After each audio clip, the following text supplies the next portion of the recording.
Hello everyone! Nagluluto tayo ngayon ng nilagang pork. Ayan, buto-buto. Pero yung gulay na ating nilagay, talbos ng ampalaya. Try ko lang. First time kong nilagay ito sa nilaga. Kaysa naman lutuin ko pa siya ng separate, dito ko na nilagay.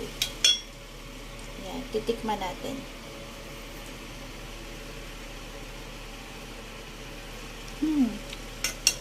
Masarap siya. Yung pagkakulo, inog ko na siya para hindi ma-overcook. Kasi mabilis lang naman siyang maluto. So, napalambot na natin yung pork. Ayan.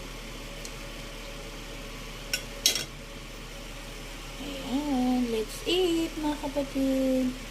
Good morning. Good morning. Happy Monday, everyone. Ingat po.